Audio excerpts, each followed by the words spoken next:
Hey, everybody, welcome to the Cliff Yates Show. As always, you are in the right place. Maybe you're like me. You are addicted. You are obsessed in how we can get better every day in every way than we were yesterday. And today, I'm going to give you my best. It may not be as good as yesterday. It may not be as good as tomorrow. But today, I am giving you my best. So glad that you are here. And it's all about the power within us. Once you realize that the power is within you to make any changes that you want to change, and you can do that in the blink of an eye, right now, today, right here, wherever you are, you can make the changes in your life by changing your thinking. That is the power that we possess. It's talked about by many different people. It's lived out through many different examples in life. We can go back to Viktor Frankl, who wrote that amazing book called Man's Search for Meaning. Viktor Frankl, who was in a concentration camp. He was in Auschwitz. Half of his family went in this line. He went in the other line. His family was killed. And he noticed in the camps how people were thinking and the meaning that they were giving to their thoughts, and then how they acted in response to that. Some committed suicide. They threw themselves into the fence to kill themselves. Others maintained hope. They continued on. They carried on. And he noticed something that empowered him. Or he realized that no matter what the guards did to him, they could starve him, they could beat him, they could take away his clothes, but they could not change how he thought. They could not dictate his thoughts. He had power over his thoughts and the meaning that he gave to his thoughts. And so he gave a meaning to everything that was happening to him in that now present moment of his life. He gave a meaning for future achievement. He imaged himself in the future, talking about what was happening in the now. So he created an image for himself in the future, which we talk about here on the podcast, and then he reverse engineered it back to a present moment, said, okay, what's happening right here, what I'm seeing right here, I'm going to use that in the future. When I give a talk, when I give a speech and a training, or in a therapy session, I'm going to use this moment, this lesson learned here. And he started to choose his thoughts very intently. It's all in the book, Man's Search for Meaning. You got to get it. Today I was studying, one of the things I was studying was the law of polarity, right? If something is very, very bad, then something is very, very good. There's the law of polarity, right? The other side of the coin, if you will. And Bob Proctor talked about if something is very bad happening to you, to me, there's also something good in it if we can find it. And that brought me back to 35 years ago when I heard Jim Rohn talking. And it was the same concept, the same philosophy. And he said, and I never forgot it. I plugged it into my life to this very day. In every adversity, there's an equal or greater opportunity if we'll just look for it. But even more nuanced in that, I'm reading today is, no, it is there. In every bad thing that happens, there's an equal or great opportunity if we can find it. But it is there. Now, it may not be easy to find, but it is there. And so if you go forward with that new philosophy, plug that into your own way of thinking, create a new habit of thinking, no matter what happens to you, if it's bad, you have to ask a question to yourself every time. Okay, I know that there's an equal or greater opportunity here if I will just find it. I used to say, if we'll just look for it. But we have to find it. We have to come to the point where we actually know what we know. We know it's there. There's an equal or greater opportunity in this. I'm going to find it. I am going to find it. Speak it into the now.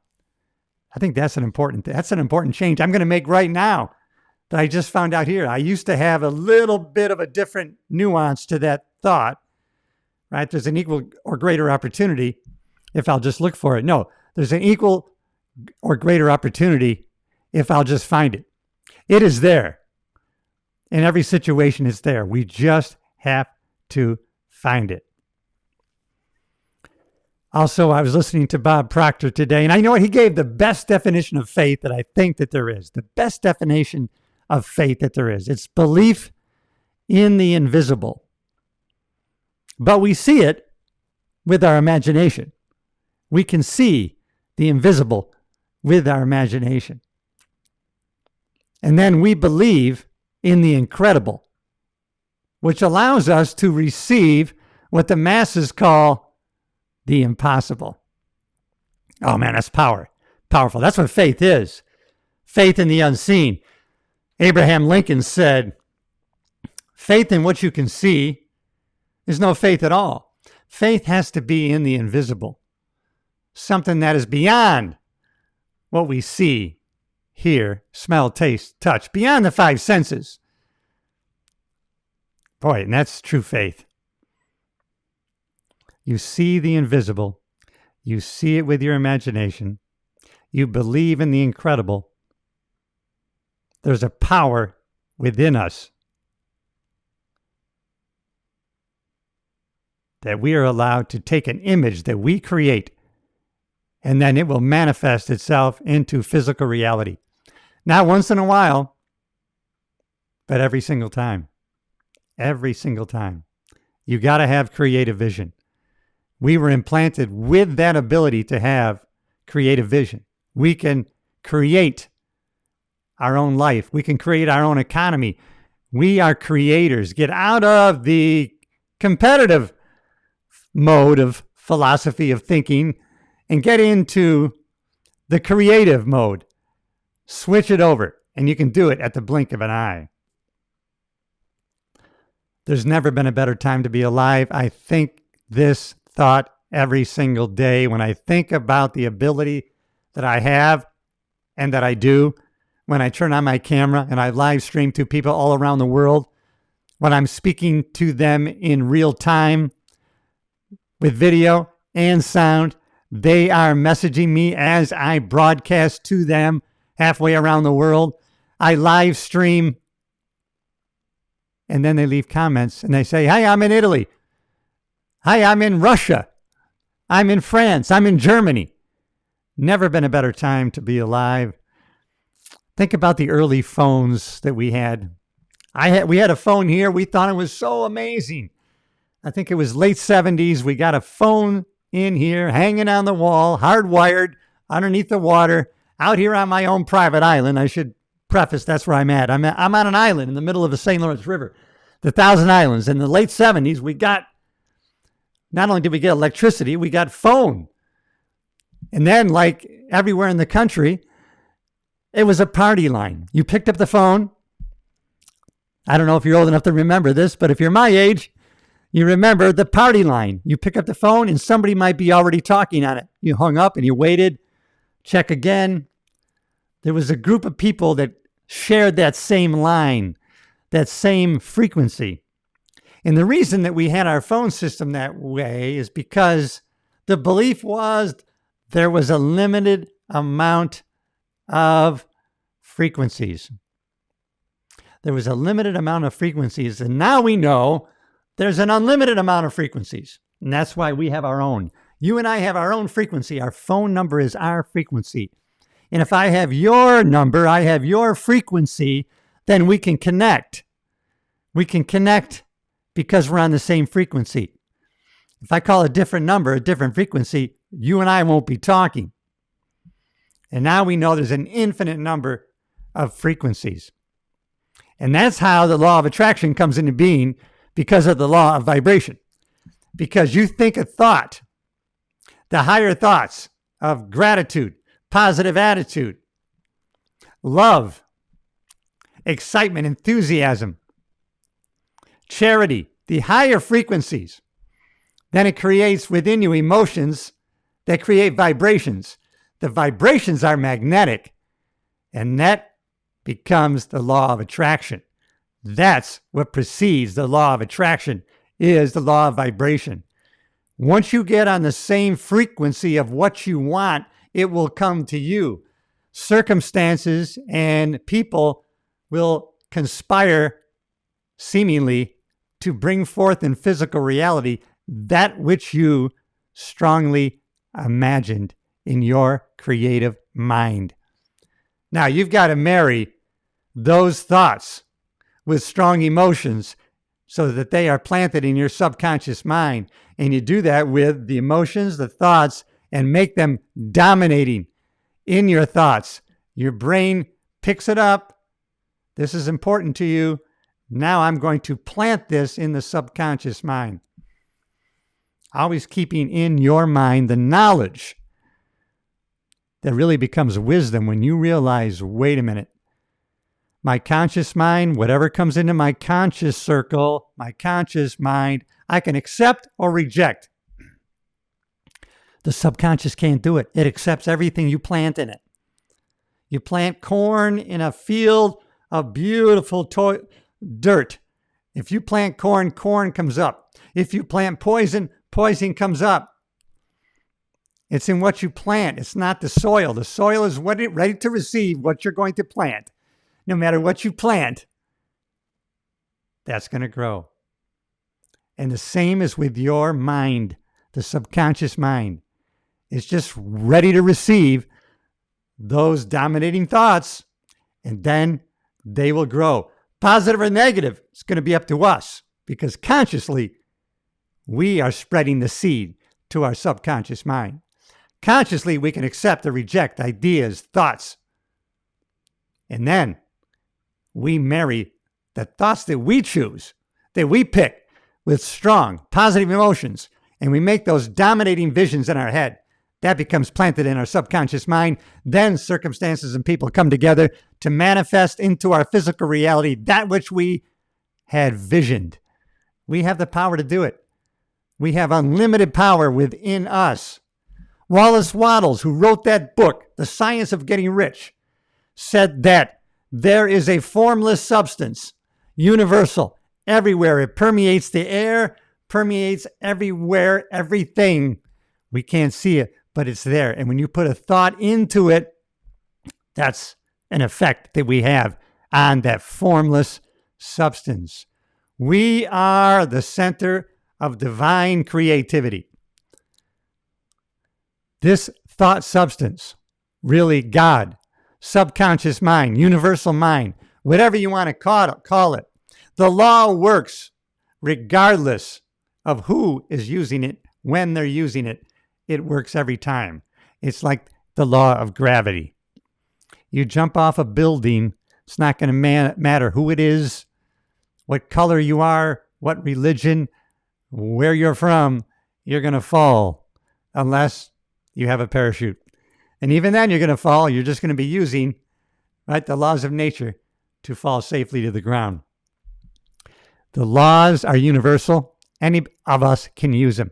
They're an infinite resource if we will just use them. I get excited about this stuff because I've tried some of these ideas, philosophies. I put them into action, and then I got a big R where I keep track of my results, and I say, wow, I can't help but share this with other people because I know that I cannot help somebody else without helping myself. So selfishly, I share what I know are good ideas, ambitions, philosophies that anybody can adopt and move forward to a greater life. It's exciting, and you can change the direction you are going in your life in the blink of an eye. Now that's exciting.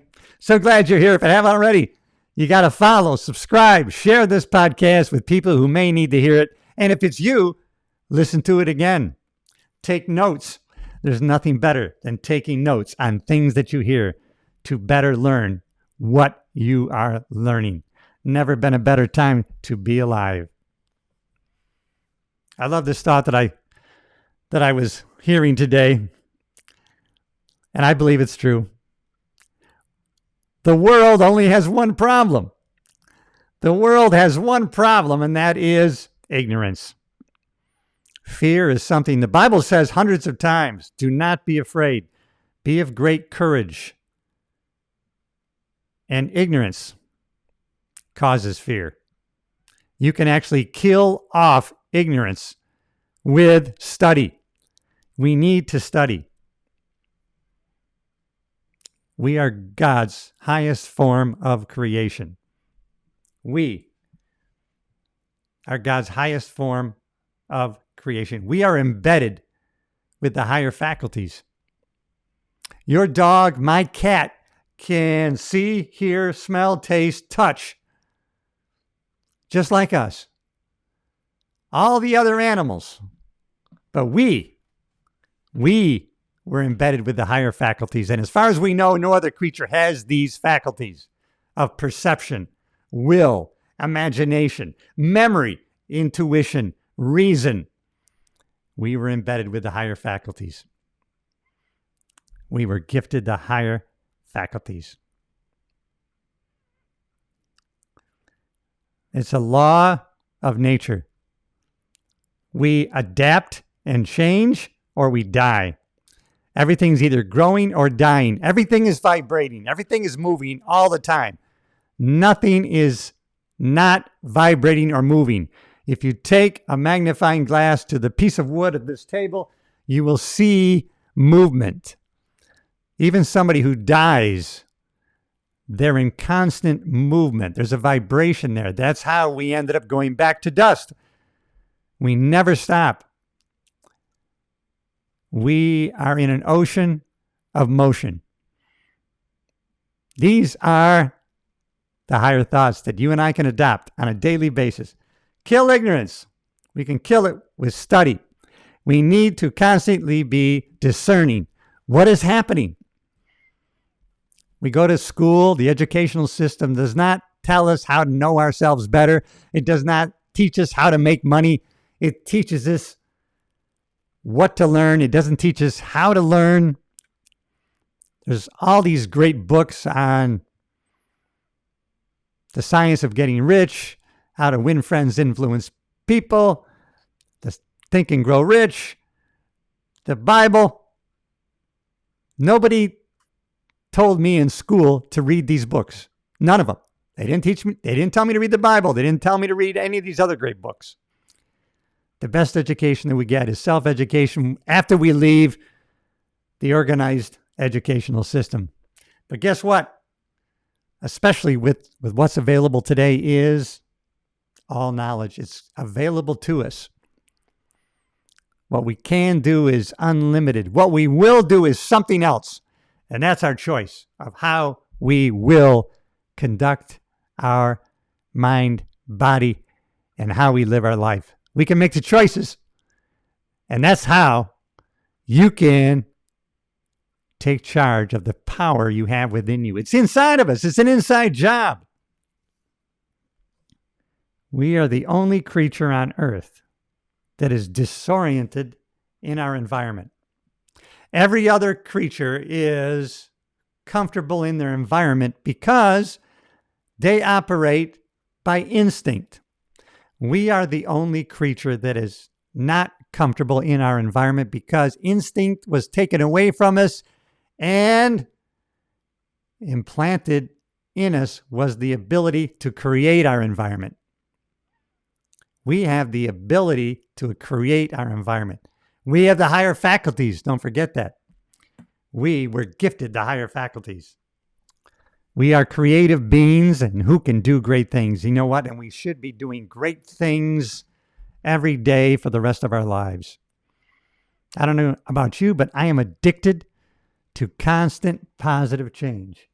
How can I get better every day in every way than I was yesterday? I am addicted to learning these things. I see the results from doing these things, from being a better communicator, to being a better learner, to being more physically fit, mentally and physically. As I get older, I've come to the realization the truism that we're going to get older. You're going to get older. You're going to continue to age. Aging and getting older is inevitable.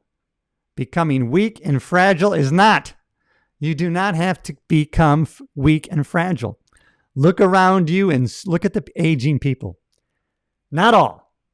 Very many. You see them becoming fragile and weak. Sometimes it's a steep drop off. Sometimes people are doing very well. 60, 65, 67. Boom, we see a big drop off. Doesn't have to be that way. Through my primal health coaching, I know it can be this way.